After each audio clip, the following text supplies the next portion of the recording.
Mr. Salmond, I asked you to come to the studio because it's a very special day today. The Supreme Court in England has told Mrs. May that no, you have to wait until the Parliament has approved what you're doing.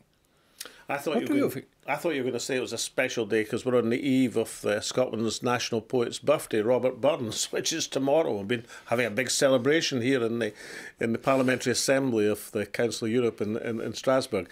But I suppose the Supreme Court judgment is quite important as well. And certainly I've been doing a lot of interviews on it. And certainly it puts into substantial question, if not the direction that Theresa May is travelling in, certainly her ability to ram it through almost without discussion, which is what she wanted, in the next few weeks. A parliamentary legislation is fraught with difficulties for a government. Before I go into the position of Scotland, I would like you to look a little bit forward. What will happen now? Will anyone wait for a new election to see if there's a parliament who will follow May, or what will happen? No, the government will table legislation now. Within the next couple of days, I expect. It'll be very short legislation because they're hoping for no amendments. But I've already prepared 50 amendments on Article 50.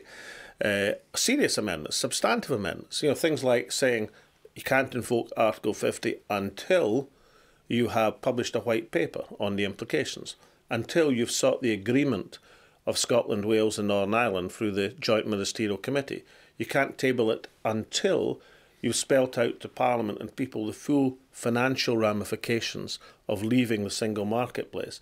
So I've got 50 substantive amendments such as these, and as soon as the government tables their bill, I'll table the SNP amendments, and then we'll be looking for room for discussion, because these are huge issues.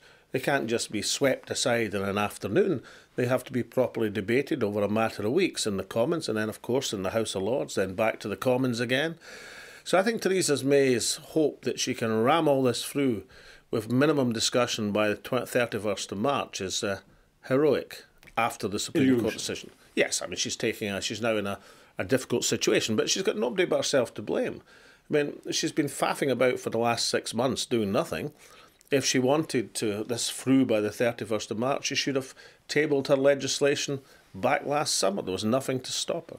But how is the majority at the moment? It's said to be saying, no, take it easy. Well, she undoubtedly has a parliamentary majority for the bill.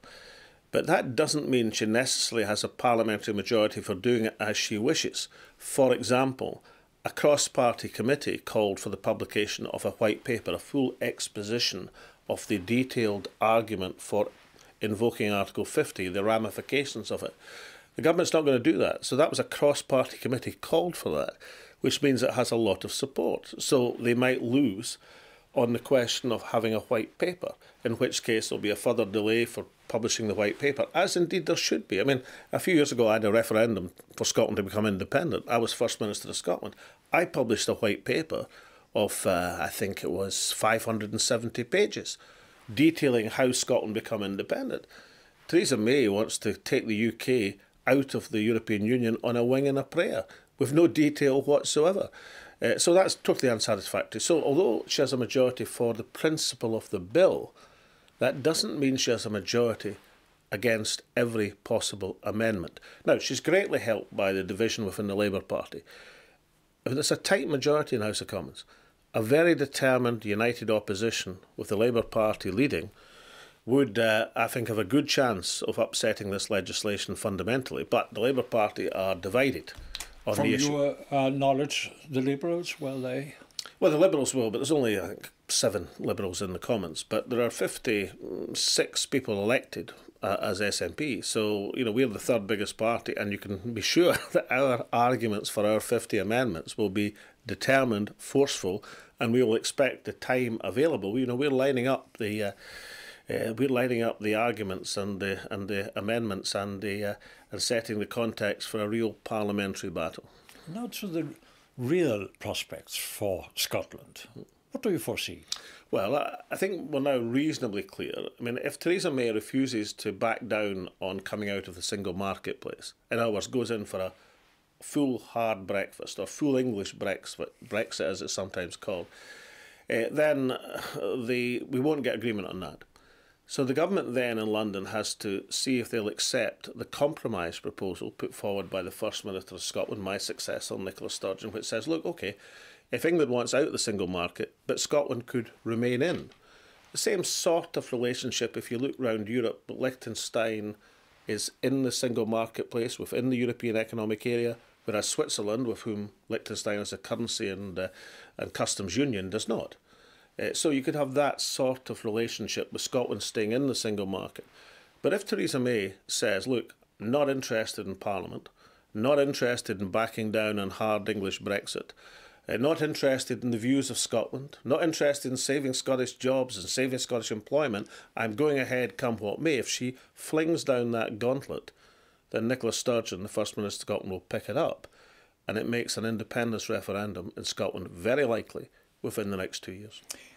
Will you be followed by the other part saying stay Northern Ireland?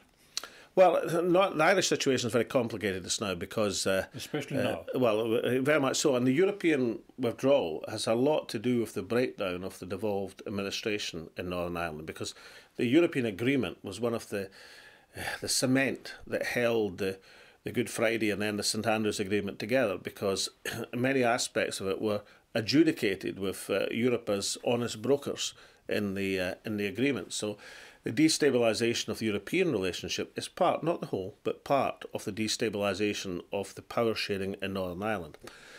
But nonetheless, Northern Ireland voted substantially for Remain. Scotland voted overwhelmingly to remain. Gibraltar voted almost unanimously to remain. The Channel Islands, which have now been in the European Union, have a special status in terms of trade. So there's going to have to be a special deal for Northern Ireland. There's going to be a special deal for the Channel Islands. There's going to be a special deal for Gibraltar. There's already been a secret special deal for the car industry in Sunderland. They say there's going to be some sort of special deal for the City of London. So if it's good enough to have a special deal for the car industry in Sunderland, then why isn't it good enough to have a special deal in Europe for the nation of Scotland? Do you foresee any kind of closer cooperation between Ireland and Northern Ireland? Well, I think the implication of what's happened... to overcome the border is over. Well, the UK government says there'll be no border. They haven't said how they're going to achieve that, but that is the declaration which they have made. Incidentally, it makes their arguments about Scotland so ludicrous. I mean, they're saying there's going to be no border between the Irish Republic, a European Union country, and Northern Ireland, which will be taken out under the UK government. But they're saying there would be a border between Scotland and England if Scotland became independent. It's ludicrous. They don't seem to realise the absurdity of the direction of the contradictions in argument either side of the Irish Sea. But of course, one thing they would have to consider is, Theresa May is fawning to Donald Trump at the present moment. She's going over crawling on Friday to beg for a trade agreement. Now, America is England's #1 export market. Number 2 is Scotland. So perhaps Theresa May should be crawling up to Scotland to beg Nicola Sturgeon and stop talking about this nonsense about having customs posts and all this nonsense. Because you don't have to have customs posts or a hard border in Ireland. You wouldn't have to have one in Scotland either if Scotland chooses a different European path. May I end up this very interesting conversation by asking you, there came some ideas from Norway how to deal with, you could say, the North Sea area. Greenland, Iceland, Faroe, and Norway, and Scotland. Any idea? Well, I think that's a very interesting proposal. I mean, the whole Nordic North Sea Alliance aspect of things. And certainly the more powers that Scotland has over things like fisheries limits, then the more able you're to have this cooperation. But I've been recently, in the last few weeks, as part of the Council of Europe. I've been to Iceland, I've been to Norway, I've been to Liechtenstein and Switzerland. I've looked at the EFTA countries. And certainly there are aspects in the European Economic Area, which the EFTA countries have signed up to, which might provide the way for a compromise agreement whereby Scotland can retain the European links.